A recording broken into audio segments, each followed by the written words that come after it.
नमस्कार दोस्तों, मैं धीरज यादव आप सभी का एग्जाम कांकर चैनल पर स्वागत करता हूं। दोस्तों, यूपी पुलिस के अभ्यर्थियों के लिए जय जवान सीरीज की अगली कड़ी में आज हम हिंदी के प्रश्नों का सुपरफास्ट रिवीजन करने वाले हैं। इस सीरीज का उद्देश्य परीक्षा में आए सरल प्रश्नों को गलत करने की संभावना को कम करना है। चलिए दोस्तों, हम आज के पहले प्रश्न पर चलते हैं। हमारा आज का पहला प्रश्न है, किसी के द्वारा कहे गए वचन को ज्यों का त्यों लिखने के लिए चिन्ह का प्रयोग किया जाता है। ऑप्शन ए योजक चिन्ह, ऑप्शन बी उद्धरण चिन्ह, ऑप्शन सी अल्पविराम, ऑप्शन डी अर्धविराम। दोस्तों, किसी के द्वारा कहे गए वचन को ज्यों का त्यों लिखने के लिए हम उद्धरण चिन्ह का प्रयोग करते हैं। इस प्रकार इस प्रश्न का विकल्प सही बी होगा। चलिए दोस्तों, हम आज के अगले प्रश्न पर चलते हैं। निम्नलिखित प्रश्न में 4 विकल्पों में से रेखांकित पद के उचित कारक को पहचानिए। हे प्रभु रक्षा कीजिए, इनमें से कौन सा कारक है? चलिए देखते हैं ऑप्शन ए संबोधन कारक, ऑप्शन बी अधिकरण कारक, ऑप्शन सी संबंध कारक, ऑप्शन डी कर्म कारक। दोस्तों, इस प्रश्न का सही जवाब है ऑप्शन ए संबोधन कारक। दोस्तों, किसी वाक्य में हे, ओ, अरे इत्यादि शब्द आए तो वहाँ संबोधन कारक होता है। इस प्रकार इस प्रश्न का सही जवाब ऑप्शन ए सही हो जाएगा। चलिए दोस्तों, हम आज के अगले प्रश्न पर चलते हैं। निम्नलिखित प्रश्न में 4 विकल्पों में से उस सही विकल्प का चयन करें जो निम्न वाक्य का पूर्वकालिक क्रिया परिवर्तन वाक्य बताता है। दोस्तों, हमारा वाक्य है, बच्चों ने गृह कार्य किया, वे खेलने लग गए। यहाँ पर 2 अलग अलग वाक्य दिया है। अब हम उन्हें कैसे एक साथ मिलाएंगे जो हमारा विकल्प सही होगा। तो आइए देखते हैं हम विकल्प। ऑप्शन ए बच्चे गृह कार्य किए बिना खेलने लग गए, ऑप्शन बी बच्चे गृह कार्य के बिना खेलने लग गए, ऑप्शन सी बच्चे गृह कार्य करके खेलने लगे, ऑप्शन डी बच्चों ने गृह कार्य किया और खेलने लग गए। दोस्तों, इस प्रश्न का सही जवाब है ऑप्शन सी। इस प्रकार इस प्रश्न का सही विकल्प ऑप्शन सी सही हो जाएगा। चलिए दोस्तों, हम आज के अगले प्रश्न पर चलते हैं। निम्नलिखित प्रश्न में 4 विकल्पों में से सही कर्ता कारक को पहचानिए। रोहन ने हॉकी खेली। Option A Rohan, option B ने, option C hockey, option D खेली। दोस्तों, इस प्रश्न का सही जवाब है ऑप्शन ए रोहन ने हॉकी खेली। इस वाक्य में रोहन करता है।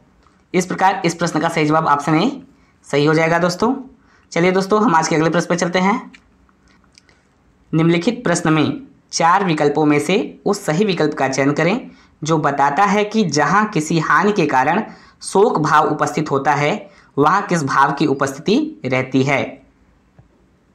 ऑप्शन ए हास्य रस, ऑप्शन बी वात्सल्य रस, ऑप्शन सी वीर रस, ऑप्शन डी करुण रस।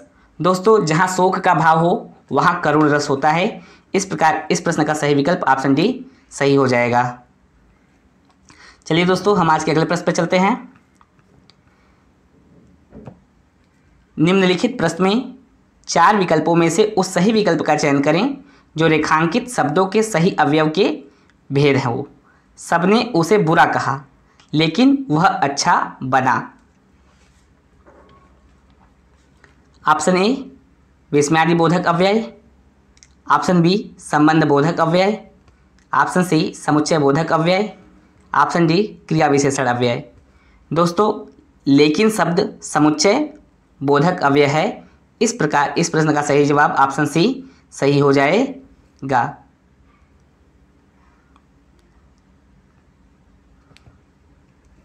चलिए दोस्तों, हम आज के अगले प्रश्न पर चलेंगे।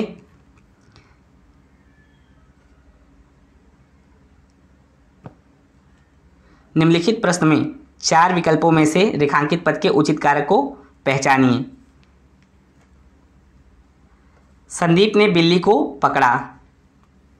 ऑप्शन ए संबोधन कारक, ऑप्शन बी अधिकरण कारक, ऑप्शन सी संबंध कारक, ऑप्शन डी कर्म कारक। दोस्तों, संदीप ने बिल्ली को पकड़ा इस वाक्य में कर्म कारक है। इस प्रकार इस प्रश्न का सही जवाब ऑप्शन डी सही हो जाएगा। चलिए दोस्तों, हम आज के अगले प्रश्न पे चलते हैं। निम्नलिखित प्रश्न में चार विकल्पों में से उस सही विकल्प का चयन करें जो अशुद्ध वाक्य के शुद्ध रूप का सबसे अच्छा विकल्प है। विद्यालय में बाएं बड़ा सा मैदान है। चलिए दोस्तों, इस वाक्य का हम विकल्प देख लेते हैं। ऑप्शन ए विद्यालय के बाएं बड़ा मैदान है, ऑप्शन बी विद्यालय की बाईं ओर बड़ा सा मैदान है, ऑप्शन सी विद्यालय में बड़ा सा मैदान है, ऑप्शन डी विद्यालय के बाएं बड़ा सा भाग है। दोस्तों, इस प्रश्न का सही जवाब है ऑप्शन बी, विद्यालय की बाईं ओर बड़ा सा मैदान है। इस प्रकार इस प्रश्न का सही जवाब ऑप्शन बी सही हो जाएगा। चलिए दोस्तों, हम आज के अगले प्रश्न पर चलते हैं। निम्नलिखित प्रश्न में चार विकल्पों में से उस सही विकल्प का चयन करें जो दिए गए पद्य के उचित अलंकार रूप का सबसे अच्छा विकल्प है। भिखारिन को देखकर पट देत बार बार।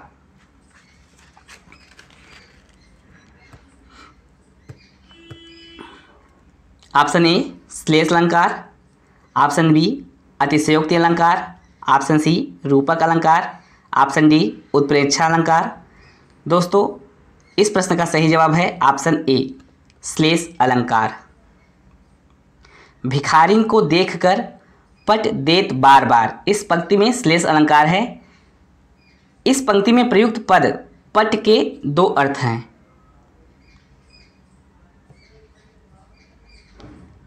पट का पहला जो अर्थ है वो होता है वस्त्र और दूसरा होता है दरवाजा। दोस्तों, जहाँ किसी शब्द के एक से अधिक अर्थ निकले वहाँ श्लेष अलंकार होता है। इस प्रकार इस प्रश्न का सही जवाब ऑप्शन ए सही हो जाएगा। चलिए दोस्तों, हम आज के अगले प्रश्न पर चलते हैं। निम्नलिखित प्रश्न में चार विकल्पों में से उस विकल्प का चयन करें जो सही विकल्प है। उपसर्ग शब्द के डैश में लगते हैं। दोस्तों, उपसर्ग शब्द के डैश में लगते हैं। ऑप्शन ए आरंभ में, ऑप्शन बी 8, ऑप्शन सी अंत में, ऑप्शन डी क्रिया। दोस्तों, इस प्रश्न का सही जवाब है ऑप्शन ए, उपसर्ग शब्द के आरंभ में लगते हैं। चलिए दोस्तों, इस प्रकार इस प्रश्न का सही जवाब ऑप्शन ए सही हो जाएगा। चलिए दोस्तों, हम आज के अगले प्रश्न पर चलते हैं। निम्नलिखित प्रश्न में चार विकल्पों में से उस सही विकल्प का चयन करें जो बताता है कि जहां छंद में सभी चरण समान होते हैं उसे क्या कहा जाता है। ऑप्शन ए विषममात्रिक छंद, ऑप्शन बी अर्धमात्रिक छंद, ऑप्शन सी सममात्रिक छंद, ऑप्शन डी मात्रिक छंद। दोस्तों, इस प्रश्न का सही जवाब है ऑप्शन सी। जहाँ छंद में सभी चरण समान होते हैं हम उसे सममात्रिक छंद कहते हैं। इस प्रकार इस प्रश्न का सही विकल्प हमारा ऑप्शन सी सही हो जाएगा।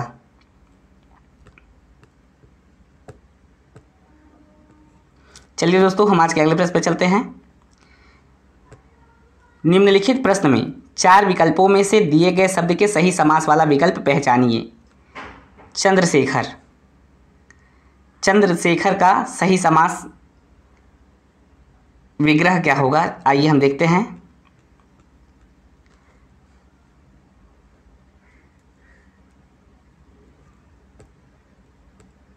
ऑप्शन ए चंद्र है शिखर पर जिसके, ऑप्शन बी चंद्र है जिसका नाम, ऑप्शन सी चंद्र के समान है जो, ऑप्शन डी चंद्र के जैसा है जो। दोस्तों इस प्रश्न का सही जवाब है ऑप्शन ए, चंद्रशेखर का सही विग्रह है चंद्र है शिखर पर जिसके। दोस्तों इस प्रकार इस प्रश्न का सही जवाब ऑप्शन ए सही हो जाएगा। दोस्तों यह एक बहुव्रीहि समास है। बहुव्रीहि समास में कोई पद प्रधान नहीं होता, दोनों पद मिलकर एक नया अर्थ बनाते हैं। इस प्रकार हमारे इस प्रश्न का सही जवाब ऑप्शन ए सही हो जाएगा। चलिए दोस्तों हम आज के अगले प्रश्न पर चलते हैं। निम्नलिखित प्रश्न में 4 विकल्प दिए गए हैं जिनमें से एक शब्द दिए गए अनेकार्थी शब्द का एक अर्थ है, उस शब्द को चुनें। जलज, जलज का अनेकार्थी शब्द। ऑप्शन ए जहाज, ऑप्शन बी मछली, ऑप्शन सी चतुर, ऑप्शन डी हाथी। दोस्तों इस प्रश्न का सही जवाब है ऑप्शन बी, जलज का अनेकार्थी शब्द मछली है। इस प्रकार इस प्रश्न का सही जवाब ऑप्शन बी सही हो जाएगा। चलिए दोस्तों आज के अगले प्रश्न पे चलते हैं। निम्नलिखित प्रश्न में 4 विकल्पों में से उस सही विकल्प का चयन करें जो निर्देशानुसार वाक्य परिवर्तन वाला सही विकल्प है। दोस्तों हमारे पास एक वाक्य है, इसे हमें कर्मवाच्य में बदलना है। आप इस किताब को पढ़े हैं, इसे हमें कर्मवाच्य में बदलना है। चलिए हम आप ऑप्शन देख लेते हैं। इस किताब को आपके द्वारा पढ़ा गया है। ऑप्शन बी क्या आपने इस किताब को पढ़ा। ऑप्शन सी यह किताब आपके द्वारा पढ़ी गई। ऑप्शन डी आपने यह किताब पढ़ी। दोस्तों इस प्रश्न का सही विकल्प है ऑप्शन ए। जब हम आप इस किताब को पढ़े हैं वाक्य को कर्मवाच्य में बदलते हैं तब यह वाक्य इस प्रकार हो जाता है, इस किताब को आपके द्वारा पढ़ा गया है।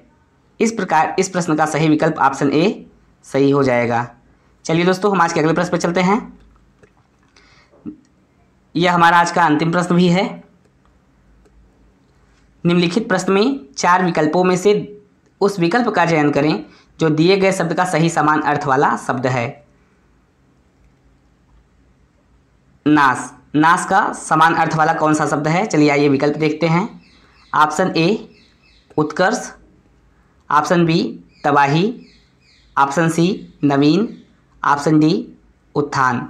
दोस्तों इस प्रश्न का सही जवाब है ऑप्शन बी, नाश का समान अर्थ रखने वाला शब्द तबाही है। इस प्रकार इस प्रश्न का सही जवाब ऑप्शन बी सही हो जाएगा। चलिए दोस्तों अगर आप इस चैनल पर नए हैं तो चैनल को सब्सक्राइब जरूर कर लीजिए और बेल आइकन का बटन जरूर प्रेस कर दें ताकि कोई भी अपडेट आपको तुरंत मिल सके। दोस्तों अगर आपको हमारी वीडियो पसंद आए तो लाइक करें, कमेंट और शेयर ज़रूर करें। मिलते हैं अगले वीडियो में, तब तक के लिए धन्यवाद।